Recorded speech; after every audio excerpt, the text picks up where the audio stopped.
मंडळी नमस्कार. आपल्या आवडत्या स्टोरीटेल कट्ट्यावर मी संतोष देशपांडे आपलं मनापासून स्वागत करतो. मित्रांनो, नावात काय आहे असं आपले दादा कोंडके म्हणून गेले, बरोबर ना? दादा कोंडके कुठे हो? William Shakespeare. नावात काय आहे? नावात काहीच नाहीये, मात्र स्पेलिंग मध्ये भरपूर काही आहे. मित्रांनो, तुम्हाला विषय लक्षात आला?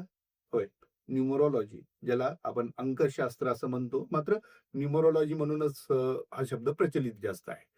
तर मित्रांनो, तुमच्या नावाचं स्पेलिंग तुमचं नशीब बदलू शकतं का?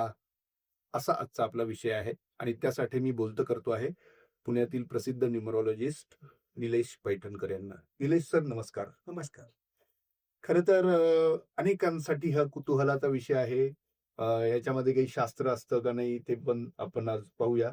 त्याचबरोबर एखाद्याच्या नावात बदल झाला किंवा स्पेलिंग मध्ये बदल केला तर त्याचं भविष्य कसं बदलू शकतं, त्याचे काही उदाहरणं आहेत का, हे नेमकं हे कसं घडतं, या सगळ्या गोष्टींचा आज आपण उहापोह करूया.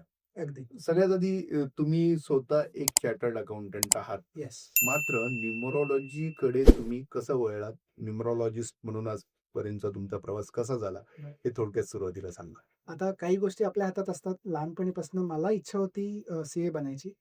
कारण coming from poor middle class background, अभ्यास एवढंच एक नेहमी आपल्या बाबतीत असतं. घरामध्ये दुसरं काहीच बोललं जात नाही. पण सगळ्यात त्यातल्या त्यात इझी विषय किंवा पटकन होऊ शकतं असं मला त्यावेळेस वाटलं होतं की सीए. तर त्याप्रमाणे मी कॉमर्स बॅकग्राऊंड घेतला आणि सीए करायला घेतलं. पण हुशार होतो मी. असं नाही की अगदीच काहीच होत नाही किंवा मार्क्स मिळत नाहीत असं. पण 3 वेळा सीए फायनलची एक्झाम दिली आणि तिन्ही वेळेस खूप कमी मार्क मिळाले आणि नापास झालो. कष्टच सगळं असतं असं वाटत होतं. आपण जेव्हा म्हणतो ना, की काही नाही, मी फक्त कष्ट केले तर मला सगळ्या गोष्टी मिळायला पाहिजेत. असं जेव्हा गोष्टी आपल्याला वाटतात त्याच वेळेस कळतं, की नशिबाची साथ मात्र खूप गरजेची आहे. त्यावेळेस माझ्या वडिलांनी न्यूमरोलॉजीचा अभ्यास केला. त्यांनी माझ्यासाठी स्पेलिंग बदललं माझं आणि 4थ्या अटेम्प्टला त्यांनी मला स्पेलिंग दिलं आणि पास झालो. आता ही खूप मिरेकलस गोष्ट आहे. पण अजूनही ती सीएची डिग्री आहे माझ्याकडे, त्यामुळे मी पास झालो असं म्हणू शकतो. सो सीए तेव्हा झालो, पण मला सीएमध्ये फार असा इंटरेस्ट नव्हता. त्याच वेळेस गॉड गिफ्ट म्हणू शकतो आपण किंवा स्वामींची कृपा म्हणू शकतो. अशा गोष्टी घडत गेल्या, की या क्षेत्राकडे मी आपोआप ओढला गेलो आणि या क्षेत्रामध्ये रुची तर आलीच, पण रिझल्ट्स पण तसे होत गेले सगळे. तर माझ्या वडिलांनी जो अभ्यास केला आणि जी मेथड यूज केली, त्या मेथडनी आजपर्यंत इथपर्यंत पोहोचलो आहे. वा. आता स्वतःच्या नावात बदल झाल्यामुळं तुम्ही तिथपर्यंत पोहोचलात. तुमची त्या विषयात एक आस्था तयार झाली, त्याचा अभ्यास केला आणि पुढे आलात, असं थोडक्यात तुमच्या बाबतीत घडलं. बरोबर.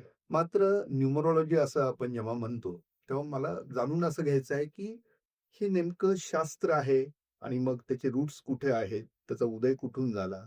बरं. न्यूमरोलॉजी म्हणजे अंकशास्त्र. भले ते अंकांचं शास्त्र आहे, न्यूमरोलॉजी म्हणजे नंबर्सचं आहे. तरी पण त्याचा उपयोग आपल्यासाठी कसा होतो आणि त्याच्यामध्ये आपण स्पेलिंगचा का विचार करतो? हे कारण असं आहे, की प्रत्येक अल्फाबेट आणि जे आपण इंग्लिशमध्ये यूज करतो ते, तर प्रत्येक अल्फाबेटला एक नंबर असाइन्ड आहे. त्याची प्रत्येकाची व्हॅल्यू आहे. म्हणजे ए जे चालू होतं, एला 1, बीला 2 असं, पण झेडपर्यंत 26 असं नसतं. त्याची परत व्हॅल्यू परत रिपीट होते आणि त्याच्यामध्येही आणखीन काही डीप गोष्टी आहेत, ज्या अभ्यासाचा प्रकार आहे तो. ज्याला मी मेथड वापरतो ती कबाला मेथड वापरतो. सगळ्यात नाही, पण एन्शंट ह्याचं ओरिजिन कुठलं आहे? ह्याचं ओरिजिन तेच कबाला नंबर्स जे आहे, ओके. ते कबाला नंबर्स हे इस्रायलचं आहे आणि ती सगळ्यात एन्शंट मेथड आहे. तर तिथनं हा ओरिजिन झालेला आहे, तिकडनं हा उगम झालेला आहे आणि त्यावेळेस सगळ्या ज्या गोष्टी लिहून ठेवल्या होत्या, ज्या ऑब्झर्वेशन्स त्याचे झाले, त्याचे एक्सपेरिमेंट झालेत आणि त्याचे एक्सपिरियन्सेस आलेले आहेत, त्याप्रमाणे ही मेथड पुढे चालत आहे. अच्छा. म्हणजे नंबर्स म्हणजे आणि कॅरेक्टर्स हो. यांची सांगड याच्यामध्ये आहे. आहे, अगदी.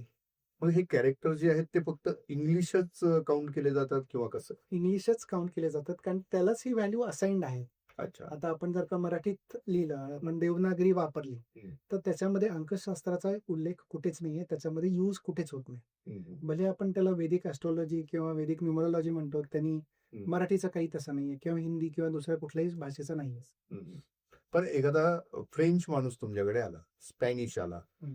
जर्मन आला, हं. त्यांना तुम्ही केटर करू शकता? करू शकतो ॲज लाँग ॲज ते इंग्लिशचे अल्फाबेट्स वापरत असतील त्यांच्या नावासाठी. हो.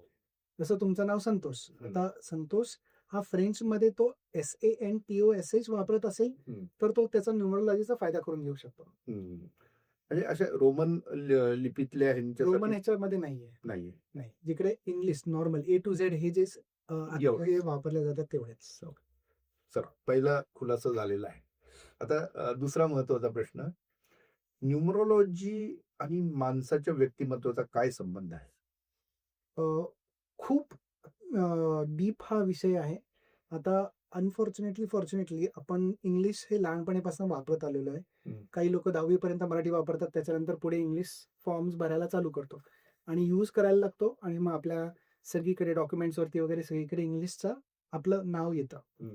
आता त्याच्यामध्ये जे अल्फाबेट्स आणि नंबर्सची जी रेलचेल होते, अलाइनमेंट किंवा मिसअलाइनमेंट होते, त्याप्रमाणे ते नंबर्स आपल्या व्यक्तिमत्वावरती ते उमटायला लागतात ओके. आणि ते उमटल्याने आपण त्या प्रकारे विचार करतो, त्या प्रकारे आपल्या गोष्टी घडतात आणि मग एखादी गोष्ट आपली होते किंवा नाही होत, हे त्या आकड्याप्रमाणे सगळे डिसाईड होतं. हं. आता अनेकांचे ना पेट नेम असतात. हं. म्हणजे आता फॉर एक्झाम्पल एखाद्याचं नाव खरं तर मंगेश आहे, हां. पण त्याला राजू म्हणून संबोधलं जातं लहानपणापासून. बरोबर. कागदपत्री नाव हो. त्याचं आहे मंगेश. हं. अशा वेळेस त्यांनी राजू नाव बदलायचं का मंगेश नाव बदलायचं? त्यांनी त्याचं मंगेश बदलायचा कारण तो लिहितो मंगेशच. हं. फक्त त्याचं बोलताना किंवा त्याची आई किंवा त्याचे मित्र हाक मारतात फक्त राजू. हां. बोलल्याने होत नाही. हे आपण जे वापरतो, मग तुमच्या वह्या पुस्तकांवरती तुम्ही वापरता, तुम्ही तुमचे फॉर्म्स भरून घेता तिकडे वापरता. तिकडे मग जिकडे मंगेश आहे तिकडे. पण त्या मंगेशनी जर राजू लिहायला लागलं सगळीकडे आणि तो राजूप्रमाणे करायला गेलाय, सगळं चित्र बदलतं तिकडे. अच्छा.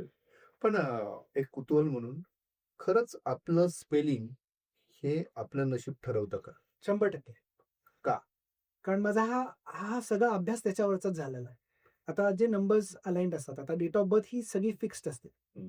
डेट ऑफ बर्थ आपण हलवू शकत नाही आणि हलवावी पण नाही आणि त्याने काही फरकही नाही पडत. बरोबर. माझ्या हिशोबाने आणि मी जेवढा सगळा अभ्यास केला आणि माझे एक्सपिरियन्सेस आहेत त्याच्यावरती, डेट ऑफ बर्थ ही सगळ्यांची चांगली असते.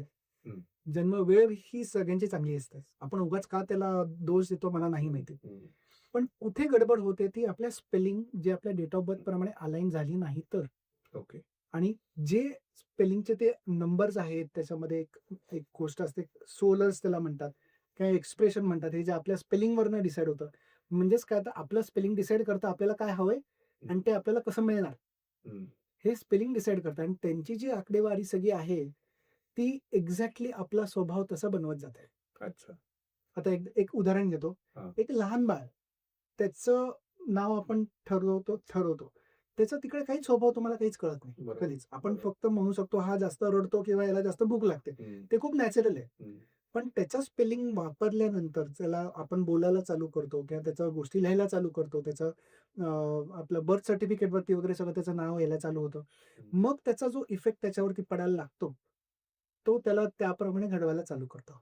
अच्छा. ऑफकोर्स तुमची आजूबाजूची सगळी Surrounding. सराउंडिंग आहे त्याच्यावरती तर आहेच डिपेंडंट. पण त्या नावाचं त्याला त्याप्रमाणे त्याची दिशा चालू होते तिथे. हं. त्याला तिथे इफेक्ट लगेच येत नाही. पण तिथे दिशा चालू होते त्याची. थोडंसं डीपमध्ये जाऊन एक प्रश्न विचारतो पुन्हा एकदा. ते म्हणजे नाव आपलं जे आहे, ते आपलं प्राक्तन ठरवतं किंवा तुमचं भविष्य ठरवतं. हे जे अधोरेखित तुम्ही करताय इथे किंवा सुचवताय, हं. तर ते एक्झॅक्ट घडतं कसं? ही सगळी जसं मी सांगितलं ही सगळी अलाइनमेंटची गोष्ट आहे. आता एखाद्याच्या स्पेलिंगमध्ये त्याचे कंपाऊंड व्हॅल्यू येते. त्या कंपाऊंड व्हॅल्यूप्रमाणे त्याचं भरपूर गोष्टी, स्वभाव वगैरे त्या सगळ्या लिहून येतात. ते स्वभाव लिहीत असताना जर का त्याच्या स्पेलिंगमध्ये ऑब्स्ट्रक्शन्स असतील, अडथळे असतील, तर त्याच्या नावाप्रमाणे त्याच्या आयुष्यामध्ये भले तो अभ्यास करत असेल, त्याच्या रिलेशनशिपमध्ये, त्याच्या जॉबमध्ये, बिझनेसमध्ये त्याला अडथळे येत राहणार. मग आता ज्या लोकांचं लाईफ त्यांचं खूप खडतर आहे, त्यांना व्यवस्थित पुढे जाता येत नाहीये, फास्ट जाता येत नाहीये, प्रगती होत नसेल, त्यांना शुअरली कळावं की आपल्या स्पेलिंगमध्ये काहीतरी गडबड आहे. पण आता जे लोकं खूप यशस्वी आहेत, प्रसिद्ध आहेत, त्यांची आजही इतिहासावरती त्यांची छाप आहे. अ, वर्तमानात आहे ते खूप पुढे गेलेले आहेत. असे सगळे लोकं नावात चेंज न करता कसं काय गेले पुढे? एकदम मस्त पॉइंट आहे हा. मी सगळ्यांना सांगू इच्छितो, की आमचा जो अभ्यास झाला आहे याच्यावरती, त्याच्यामध्ये एक स्क्वेअर तुम्ही विचार करा आणि स्क्वेअरमध्ये 4 भाग विचार करा. एक असते डेट ऑफ बर्थ, एक असते टाइम ऑफ बर्थ, एक असतं कर्म आणि एक असतं स्पेलिंग. आता date of birth, time of birth आपल्या हातात नाहीये. ते सगळ्या गोष्टी ॲक्चुअली परफेक्टच आहेत. सो 50% आपण म्हणू शकतो सगळ्यांचं चांगलंच आहे. सो सगळ्यांनी 50% पासूनच पुढे चालू करायचं. पण स्पेलिंग आणि कर्म या दोघांमध्ये खूप जास्त गोष्ट आहेत. आता जी लोकं खूप जास्त प्रसिद्ध आहेत आणि यशस्वी झाली आहेत, जसे क्रिकेटर आहेत. आपण बघतो की सचिन तेंडुलकर हे लहानपणीपासूनच क्रिकेट खेळायला लागले. त्यांनी डिसाईड केलं होतं की मी ह्याच्यामध्येच राहणार आणि मी इथे कंटिन्युअसली सकाळपासून रात्रीपर्यंत नुसतेच मी बॅटिंग करणार, मी प्रयत्न करणार, मी त्याच्यावरती भरपूर काम करणार, एक्सरसाइज करणार. तर हे जे कर्म आहे ना, तुम्ही नेहमी पहा, आपल्या लोकांपेक्षा जे नॉर्मल लोकं असतात, त्यांच्यापेक्षा कित्येक पटीने जास्त असतात. आता आपण म्हटलं की नॉर्मल माणूस पण या प्रकारे काम करायला लागला किंवा या प्रकारे मेहनत घ्यायला लागला, तर तो त्याचं 25% पण तो पुढे जाऊ शकतो. मग त्याच्यापुढे त्याचं यश होतंय, नाही होतंय हे मात्र स्पेलिंग 100% त्याला मदत करू शकतात. मग अशा बाबतीतही स्पेलिंग चेंज झाल्यानंतर त्याला आणखीन त्याचा फायदा होऊ शकतो, हे मात्र मी गॅरंटी देऊ शकतो. हं. कारण वर-चढ, उतार-चढाव सगळं असतंच. बरोबर. त्या उतार-चढावामध्ये तो माणूस जेव्हा खाली येतो, त्याचा परतीचा प्रवास चालू होतो, खालचा प्रवास चालू होतो. तर त्याला बूस्ट देण्यासाठी मात्र खूप लोकांचं मी पाहिलंय, त्यांनी एस्ट्रोलॉजीचा फायदा घेतलाय, न्यूमरोलॉजीचा फायदा घेतलाय. पण माझं एवढंच म्हणणं आहे, की एस्ट्रोलॉजी माझ्या हिशोबाने प्रेडिक्ट करतात, न्यूमरोलॉजी करेक्ट करतात. सो न्यूमरोलॉजीचा तुम्ही जर का यूज केलात, तर तुम्ही बाउन्स बॅक खूप पटकन होता अच्छा. आणि सगळेजण करतात. हं, हं, हं. आता खरं तर पूर्वी खूप असं ऐकलेलं होतं, की तुमच्या नावामध्ये तुम्ही चेंज केला, हे ॲड करा, ते ॲड करा. असं YouTubeवरून वगैरे असे अनेक हो, आपण हो, ऐकतो देखील. हो, तसं लोकं करूनही पाहतात. हो. आता त्यांना फरक पडत नाही असंही अनेकांचं म्हणणं असतं. बरोबर. ते नेमकं काय घडतं? माझ्या हिशोबाने प्लीज सगळ्याच गोष्टी YouTubeवरती असतात त्या बरोबर असतीलच असं नाही. प्लीज त्या माणसांना, त्या व्यक्तींना भेटून त्यांचे रिझल्ट्स कसे आले, तसे काय, त्यांना कसा फरक पडलाय, त्यांचे अभिप्राय किती आहेत, त्यांचे टेस्टिमोनीज किती आहेत, त्या ह्याच्यावरून नक्की डिसाईड करा. पण भले आपण त्यांचं स्पेलिंग त्यांना दिलं गेलं आणि त्यांच्या नावामध्ये एक्स्ट्रा अल्फाबेट 2-3 अल्फाबेट यूज झाले. पण ज्या गोष्टी करायला सांगितल्या, त्या गोष्टी जर का नाही केल्या गेल्या, तर यश येत नाही. तुम्ही बॉडी नाही इथं इथं प्रॉपर गाईडन्स लागतोच. गाईडन्स हा 100% लागतो. म्हणजे स्वतःहून नाही करू शकत. सेल्फ स्टडीतनं हे अजिबात शक्य नाही. होतच असं पण नाही. या गोष्टी चुकीच्या गोष्टी होऊ शकतात आणि होत्याचं नव्हतं होऊ शकतं. म्हणजे नाही आता मी तुम्हाला मुद्दामून इंटरप्ट करतो त्यासाठी, की आता तुम्ही जे म्हणालात, की समजा एखाद्याला फायदा होतो असं जर हां, आपण गृहीत धरलं, हां, स्पेलिंगमध्ये चेंज हां. करून. तसं नुकसानही होऊ शकतं का हो? नाही, नुकसान तेव्हाच होतं जेव्हा गोष्टी आपण फॉर एक्झाम्पल मी जर का स्पेलिंग चेंज केल्यानंतर मी स्पेलिंग आणि सिग्नेचर लिहायला सांगतो. हं, ज्या प्रकारे लिहायला सांगतो त्या प्रकारेच लिहिलं गेलं पाहिजे असतं. हं, किती वेळा लिहायचं हे पण मी त्यावेळेस त्यांना सांगितलं जातं. आता माझ्याकडे तशी उदाहरणं आहेत. एक इंटिरियर डिझायनर आले होते माझ्याकडे. त्यांना मी स्पेसिफिकली सांगितलं, की तुम्ही तुमचं स्पेलिंग हे 23 वेळा लिहा आणि त्यांनी 23 वेळा 1 महिना लिहिलं. पुढच्या महिन्यापासून ते 22च लिहित होते. त्यांना कळालंच नाही, की एक मी कमी लिहिते हं. आणि पहिल्या 1 महिन्यामध्ये त्यांना रिझल्ट चांगला दिसायला लागला. तर दुसऱ्या महिन्यापासून जे ते 23 त्यांनी 22 केलं. आता हे आकडे बदलले. आता हे आकडे बदलले, की सगळं इक्वेशन त्याचं बदलतं. हं. तर त्यांना हा अनुभव आला, की त्यांचे आलेले क्लायंट्स जायला लागले. त्यांचे पैशांचं नुकसान व्हायला लागलं. त्यांची गाडी धडकली. तर त्यांनी म्हटलं, "अरे मला होतच नाही फायदा." म्हटलं, "मला असं होणारच नाही." कारण माझे जे एक्सपिरियन्सेस आहेत त्याच्यावरनं असं रिव्हर्स इफेक्ट होऊ नाही शकत. हं. न्यूमरोलॉजीचं जर का करेक्ट केलं असेल तर. तर मी त्यांना फक्त म्हटलं, की "तुमचं वही दाखवा तुम्ही कसं काय करताय?" तर त्यांनीच चेक करून सांगितलं, की "अरे 22 वेळा लिहितेय मी." म्हटलं, "सगळी इक्वेशन बदलले." मग त्यांनी परत 23 वेळा व्यवस्थित लिहायला लागला आणि त्यांना परत फायदा चालू झाला. आणि त्यांचा तो बिझनेस मात्र मग तो 500-600% वाढायला लागला. भरपूर पैसे सुटायला लागले, अडकलेले पैसे निघायला लागले. असे भरपूर एक्झाम्पल्स आहेत आपल्याकडे. म्हणजे थोडक्यात प्रॉपरली जर केलं तर पॉझिटिव्हिटी तुमच्यात येते. निगेटिव्ह त्या होणार नाही. एफर्ट्सला ते कारणीभूत ठरतात या गोष्टी. करेक्ट. निगेटिव्ह होणार नाही. पण लोकांना असंच वाटू नये, की आता मी स्पेलिंग बदललं तर मी सगळ्याच गोष्टी एकदम भारी होतील. नाही. अप्स एंड डाउन्स होणार. हं, पण एवढंच, की पुढच्या वेळेस अप्स एंड डाउन झाले, की ते वरच्या पद्धतीने जाणार. हं, हं. नाहीतर आपलं नॉर्मल लाईफ आपली आपले अशी अप एंड डाउन आपली नॉर्मल लाईफ अशी जाते. हं, पण ते स्पेलिंग बदलल्याने ती अशी पुढे जाते. मग तुम्हाला फरक हा नक्की जाणवेल. पुढच्या 5-10 वर्षात तुम्ही करत राहिलात तर कुठच्या कुठे निघून जाल ना तुम्हाला स्वतःलाच विश्वास नाही बसणार. आता तुम्ही स्पेलिंग बदलायचं सजेशन देता.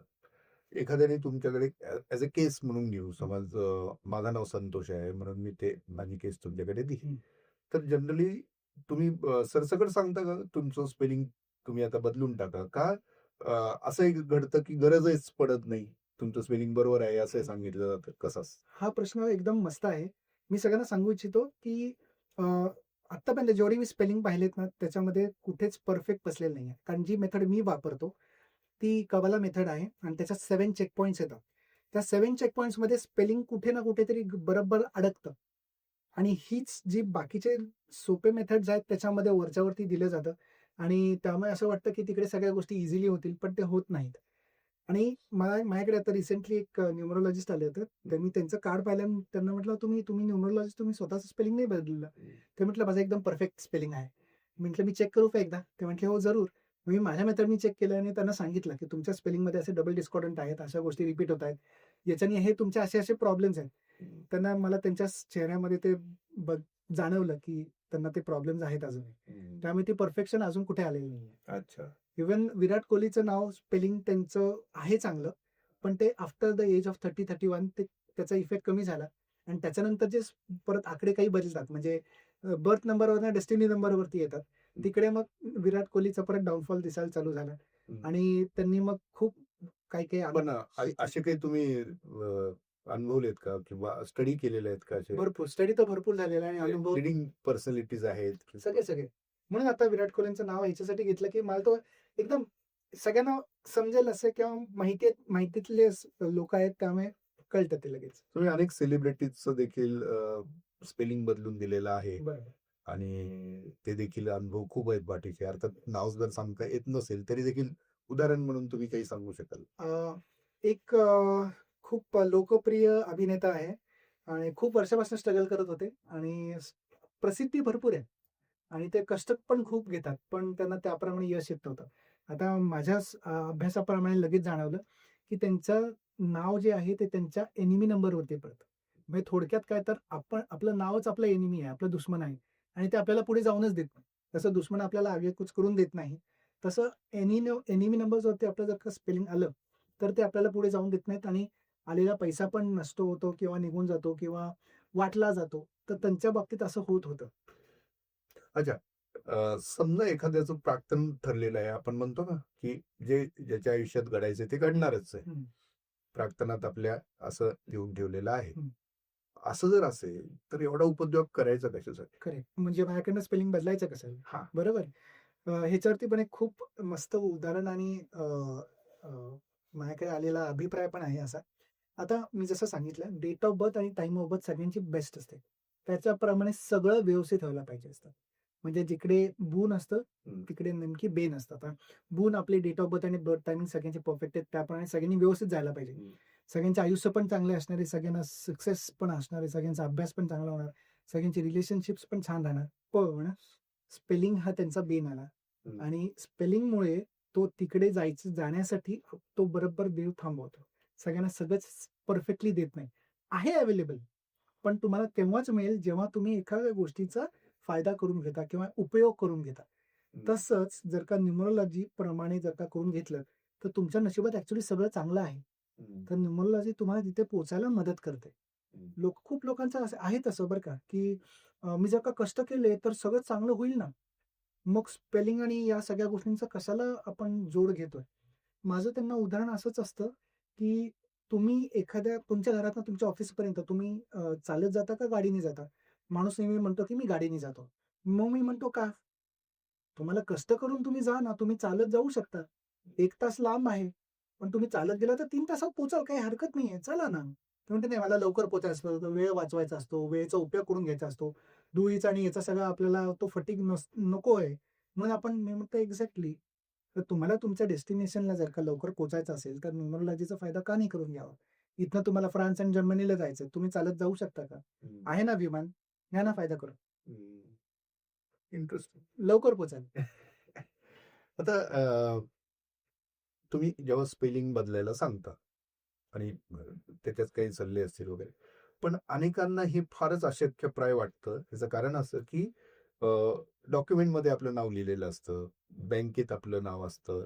मग हे सगळा उपद्व्याप आपण कसं करणार? सगळीकडे चेंज कसा करणार? आणि मग जर करणार नसू, तर त्याचा फायदा कसा होणार? बरं. अजिबात डॉक्युमेंट्सवरती चेंज नाही करायचं. गरजच नाहीये. कारण माझं सिंपल म्हणणं आहे, की डॉक्युमेंटवरती लिहिलेलं असतं आणि ते जातं आणि ते तसंही सर्क्युलेट होत नाही. आपण काही आपला पॅन कार्ड, आधार कार्ड किंवा बँक नंबर किंवा त्याच्यावरचं लिहिलेल्या गोष्टी किंवा पासबुक हे सगळ्यांना वाटत नाही फिरत आपण. पण जे वाटतो जसं आपलं व्हिजिटिंग कार्ड असतं किंवा मी सगळ्यात सोपा उपाय काय सांगतो तर तुम्ही स्पेलिंग लिहा ते. त्यामुळे डॉक्युमेंट्सवरती तर अजिबात बदलायची गरज नाहीये. अगदी बेस्ट म्हणजे तुम्ही स्पेलिंग लिहिलं, तुम्ही सिग्नेचर लिहिली, मी जशी सांगितलं तशी, तुम्हाला त्याचा इफेक्ट लगेच दिसायला चालू होतं. म्हणून तर मी म्हणतो की I am the fastest result giving numerologist in the world. सगळ्यात फास्ट रिझल्ट देऊ शकतो मी. असं का म्हणता तुम्ही? सगळ्यात फास्ट म्हणजे कधी? किती? हां, आता किती काळ लागतो म्हणजे result माझा यायला? अनुभव असा आहे की 60% ऑफ माय क्लायंट्स त्यांना 1 ते 100 दिवसात रिझल्ट आलेला असतो. हो. आणि म्हणजे आता हे माझे इतके जास्त अभिप्राय येत राहत आहेत, की खूप लोकं भेटतात ते लिटरली सकाळी स्पेलिंग लिहिलं त्यांनी आणि संध्याकाळी त्यांना खूप वर्षापासून जे मिळालं नाही ते एकदम आणि गोष्ट मिळाली. किंवा पण असे 5-6 असे दिवसात काय असतं कॉम्प्लेक्स म्हणजे जस्ट आता विषय निघाला. हं. काय कॉम्प्लेक्स केसेस असू शकतात? तुम्ही आतापर्यंत अनुभवलेल्या अशा मोस्ट कॉम्प्लेक्स केसेस कुठल्या? मोस्ट कॉम्प्लेक्स केसेस मी जो चॅलेंज घेतला होता, की माझे वडील 2022 साली वारले. मी कॅन्सरनी वारले. मी त्यांना वाचवू नाही शकलो. कारण त्यांनी मला स्पेलिंग दिलं होतं. ते माझे गुरु होते. मी त्यांना स्पेलिंग नाही देऊ शकत. असं उलटं नाही होत ते, अशा ह्याच्यामध्ये. तर मी त्यांना वाचवू नाही शकलो. सो मला एक ते मनामध्ये होतं, की मला कॅन्सर पेशंट्स वाचवायचे. तो मी माझ्या पॉडकास्टमध्ये, माझ्या वेबिनारमध्ये सांगत होतो आणि हे ऐकून काही कॅन्सर पेशंट्स माझ्याकडे आले आणि त्यांचं स्पेलिंग बदललं आणि 6 महिन्यात त्यांचा कॅन्सरचा रिपोर्ट निघाला. डॉक्टर पण हैराण झाले, की कसं झालं हे पॉसिबल? मी म्हणतो, की हे स्पेलिंग रायटिंगनी जे वाइब्स चेंज होतात. वाइब्स चेंज झाल्यामुळे आपलं मन प्रसन्न राहतं किंवा पॉझिटिव्हिटी येते किंवा डोक्यातले विचार कमी होतात. ओव्हर थिंकिंग बंद होतं आणि ते ब्रेन मग जे आपल्याला बॉडीला जे फंक्शन्सचे म्हणजे सिग्नल्स पाठवायचे असतात, ते सिग्नल्स व्यवस्थित पाठवायला लागले आणि ते हील करायला लागली बॉडी आणि 6 महिन्यामध्ये ते कॅन्सरमुक्त झाले. ते डॉक्टर म्हटले होते, की तुम्ही पुढचे 6-7 महिन्यात, 1 वर्षात जगणार नाहीत. ते आज ऑलमोस्ट 1-1.5 वर्ष झाले. छान आहे. हो. सो हे एक आहे. शिवाय काही कोर्टच्या केसेस आहेत. म्हणजे एक माणूस माझ्याकडे आला होता, की त्याच्याकडे मला माझी फीस द्यायला पण पैसे नव्हते. तो म्हटला, "सर एवढा कर्जाचा डोंगर आहे आणि माझ्याकडे बँकेतली माणसं मागे लागलीत. माझ्यावरती केस आहे कोर्टामध्ये. त्याच्यानंतर अरेस्ट वॉरंट निघाले. तर काय मदत करू शकाल?" म्हटलं, "काही नाही, फीस जमा करा कुठूनतरी." कारण म्हणतात ना, ते एक मोल द्यावं लागतं. फ्रीचं कुणालाच लाभत नाही. मला काय कुणालाच लाभत नाही. त्यामुळे त्यांनी कसेबसे ते पैसे जोडले. त्यांनी दिलं. 5 महिने तो लिहितच होता. तो 5 महिने दर महिन्याला विचारायचा, "सर काहीच होत नाही, काहीच होत नाही." म्हटलं, "अरे लिहित राहा. आत्ता तू लिहित राहा, तुला कुठेतरी फायदा होईल." आता कसं होतं हे मला नाही माहिती, पण होतं जरूर हे मात्र मी सांगतो. 6व्या महिन्यात एकदम त्याला कोर्टाची ऑर्डर आली, की त्याचा केस रफा-दफा झाली. त्याचं अरेस्ट वॉरंट रद्द झालंय आणि तेवढ्या हॅपीली सांगायला लागल्या सगळ्या गोष्टी, की हे शक्य नाहीये. एक हायकोर्टचे वकील आहेत, त्यांच्यावरती रेप केस चे गुन्हा दाखल झाला होता. फॉल्स रेप केस होती. त्यांचं 1-1.5 वर्षात सुटलं. केस सुटली. नाहीतर मेरिटवरती क्वॅश झाली. असे आहेत. लहान मुलांचा स्वभाव प्रचंड प्रचंड बदललाय. डायबिटीज सारखे आजार किंवा सायटिका सारखे आजार जे आपल्याला वाटतात, की बरे होत नाहीये, ते इथनंच बरे होऊ शकतात आणि इकडचा फायदा हा फक्त स्पेलिंगने तुम्ही करून घेऊ शकता. भरपूर केसेस आहेत. N number of cases. एखाद्याला स्वतःला लिहायचा काही प्रॉब्लेम असेल, हं. लिहिताच येत नसेल, त्याच्यासाठी काय मार्ग असतो? असं अजून कोणी आलं नाहीये. पण माझ्याकडे तसे ऑटिझमचे पण पेशंट्स म्हणजे मुलगा होता लहान. आता त्या बाबतीत काय झालं, आता ते आई आली माझ्याकडे आणि मी त्यांना सांगत पण होतो. हे पण चॅलेंज घेतलं होतं मी, की ऑटिझमला पण मी बरं बरं करू शकतो. सो एक पेरेंट्स आले माझ्याकडे. ते म्हटले, "आमचा मुलगा 9-10 वर्षाचा आहे. ऑटिझम आहे. तो बोलत नाही जास्त किंवा सांगत नाही. स्वतःहून गोष्टी करत नाही." मी त्यांना विचारलं, "लिहिता वाचता येतं?" ते म्हणले, "नाही, लिहिता वाचता काही येत नाही." पण मग आयडिया आली, की त्यांचं बोट धरून मग त्यांनी काय केलं आईनी, असं टेबलावरती रांगोळी पसरवली आणि त्यांना जे मी स्पेलिंग दिलं होतं आणि सिग्नेचर दिलं होतं, त्याचं बोट पकडून त्याला तसं गिरवायला लावलं. हो. आणि त्याला ती सवय लागली आणि 3-4 महिन्यात तुम्हाला विश्वास नाही बसणार, तो मुलगा स्वतःहून गोष्टी बोलायला लागला. स्वतःहून गोष्टी सांगायला लागला. त्याचं नशीब इतकं छान उघडलं, की त्याला टीचर, काउन्सिलर हे पण आपोआप चांगले मिळायला लागले. हं. सो मी नेहमी कधी असं क्लेम नाही करत, की स्पेलिंग फक्त करा आणि बाकीचं तुम्ही नुसतं घरी बसा. नाही, तुम्हाला तुमचे कष्ट करावेच लागणार आहे. 99% हार्ड 1% लक म्हणजे 100% सक्सेस. तर मी सांगतो 1% लकनी चालू करा तुमचा प्रवास. म्हणजे तुमचा 99% हार्डवर्क सोपं होऊन जाईल. तुमचा सक्सेस जे 100% आहे ते तुम्हाला जे 6 महिन्यांनी मिळणार आहे, ते तुम्हाला 3 महिन्यात किंवा 1 महिन्यात पण मिळेल. हं, हं, हं. वाह! इंटरेस्टिंग. आता प्रॉब्लेम आल्यावरच ह्या मार्गाकडे जावं का प्रॉब्लेम यायच्या आधी पण जाता येतं? तुम्ही सांगा, की प्रॉब्लेम आधीच माहिती असेल तर त्याच्यावरती तर आपण मात करू शकतोच. पण प्रॉब्लेम येऊ नयेत हे आधीच कळालं किंवा करून घेतलं तर नाही का चांगलं? केव्हाही. पण आपण मानसिकता तशी नसते. माणूस काय म्हणतो, "आला की बघू." नाही म्हणजे उदाहरणार्थ लहान मुलाला मुलगा लहान असतानाच समजा त्याच्या नावामध्ये आपण चेंज केला तर काही फरक पडतो का त्याच्या डेस्टिनीवर? खूप जास्त हो. ज्या गोष्टी आपण सहन केल्यात किंवा आपल्याला अडथळे आले, नाही आपण त्याच्यातनं मात करू शकलो नाही, त्या लहान मुलांना त्यांना येणार नाहीये 100%. मी खूप इतके वर्ष आता मला 22 वर्षाचा एक्सपिरियन्स आहे. मी इतक्या वर्षापासून पाहतोय ज्या लहान मुलांचे स्पेलिंग आई-वडिलांनी बदलून घेतले आहेत लहानपणीपासून. काही जन्मलेल्या बालकांचं पण मी देतो करून. तर त्यांचा प्रवास, त्यांची मुलं बाकीच्यांपेक्षा हे नेहमी तुम्हाला चांगले वागताना, बोलताना आणि करताना दिसतील. दिसतं. आणि एखाद्या मुलीचं लग्न झालं हं. आणि नंतर ती सासरी. सासरी आली. हं. तर मग अर्थात तिचं नाव चेंज करावं लागतं तिला त्या केसमध्ये. हो. अनेकदा होतं असं. हो, हो. पण त्याच्यामुळे तिच्या पण आयुष्यात फरक पडतो न्यूरोलॉजीनुसार? अगदी भरपूर, भरपूर. आडनाव बदलतं, नाव कधी-कधी बदलतं, स्पेलिंग बदलतं आणि आधी ती मुलगी तिच्या माहेरी खूप खुश असते, मस्त असते. अ, ती सगळ्यात डॉमिनेटिंग किंवा छानच वागत असते. ती इकडे आल्यानंतर सगळं गडबडतं. सेम तसं उलटं पण होऊ शकतं. आधी तिचं खूपच खराब झालंय लाईफ असतं. सासरी आल्यानंतर स्पेलिंग बदललं पण लाईफ चांगलं झालं. हे तुम्हाला गोष्टी नेहमी होताना दिसल्या. जिकडे स्पेलिंग बदलतं, अल्फाबेट्स बदलतात, तिकडे सगळ्या गोष्टी बदलण्याची शक्यता 100%. पण लग्नाच्या आधीच समजा तिने स्पेलिंग बदलून घेतलेलं आहे बरं. आणि चांगलं चाललंय असं. बरोबर. आणि नंतर लग्न झालं. हो. त्यानंतर तिने परत एकदा बदलायचं. नाही. आपण तसे बदलून काय लिहायचंच फक्त असतं ना. आणि आजकालच्या मुली तुम्ही जर का पाहत असाल, तर ते जुनं नावच आजकाल कंटिन्यू करतात. ते त्याचं आधार कार्ड, पॅन कार्ड बदलत नाहीत. पण जरी आधी कुणाला बदलायचं असेल किंवा काही लोकांना माहेरचं आणि सासरचं दोन्ही आडनाव लावायचे असतील, तसंही करायचं असेल, मी त्यांना परत एकदा स्पेलिंग बदलून देतो. त्यांना फक्त लिहायचं असतं बस बाकी काही नाही. वा, तुम्ही खूप छान या सगळ्या गोष्टी सांगितल्या. एक जाता जाता प्रश्न खरं तर आपली ही चर्चा ऐकून अनेकांच्या मनात आलं असेल की मी हे माझं स्पेलिंग बदलू का, काही फरक पडेल का? पण सुरुवात कुठून करावी असा अनेकांना प्रश्न पडतो. म्हणजे is this right time or not? बस. अ, सगळ्यांना एकच विनंती आहे. ज्या अर्थी आपण हा पॉडकास्ट आज बघत आहोत, आत्ता बघत आहोत, तर मी म्हणेल की ती वेळ आलेली आहे. कारण अजूनही इतके सारे लोकं आहेत, की जे पॉडकास्ट आत्ता बघत पण नसतील किंवा आत्ता ऐकत पण नसतील. पण ज्या अर्थी तुम्ही पाहताय त्या अर्थी एक योग आलेला आहे, की आपलं आज आयुष्य बदलण्यासाठी तयार झालेलं आहे. तर मी नेहमी म्हणतो, की कुठला राइट टाईम असेल, तर the right time is always now. आत्ताचा टाईम हा सगळ्यात उत्कृष्ट टाईम असतो. सक्सेसफुल लोकं पण हेच करतात. ते नेहमी आत्ताच गोष्टी करतात. सो आत्ताच गोष्टी केल्या तर लवकर गोष्टी बदलतील आणि तुम्हाला त्याचा फायदा पुढे आणखीन होऊ शकतो. सो आत्ता केलेलं केव्हाही चांगलं. वा, निलेशजी तुम्ही खरं तर खूप छान पद्धतीने या सगळ्या गोष्टींची उलगड केली. विषय खरं एक औत्सुक्याचा होता आमच्यासाठी. कुतूहल होतं या विषयाबद्दल. त्याच्यातले अनेक पदर तुम्ही उलगडून दाखवले. अ, हे शास्त्र आहे, कसं आहे, ही चर्चा करायची तर फारच टेक्निकल होईल. त्यामुळे त्या खोलात न जाता आपण प्रॅक्टिकली या सगळ्या गोष्टींचा खल केला आणि तुम्ही खूप छान पद्धतीने हे सगळं उलगडून दाखवलं. अनेकांना काही प्रश्न या निमित्ताने पडलेले असतील ते त्यांनी जरूर इथे कमेंटमध्ये नमूद करावेत. मी तुमच्या वतीने ते निलेश सरांपर्यंत पोहोचवेन आणि त्यांचं उत्तर मागेन. सर, पुन्हा एकदा आपण नवीन विषय घेऊन भेटूया येस. आणि श्रोत्यांना तुम्ही इतकं छान आता मार्गदर्शन केलं त्याबद्दल तुमचं आभार. Thank you. धन्यवाद.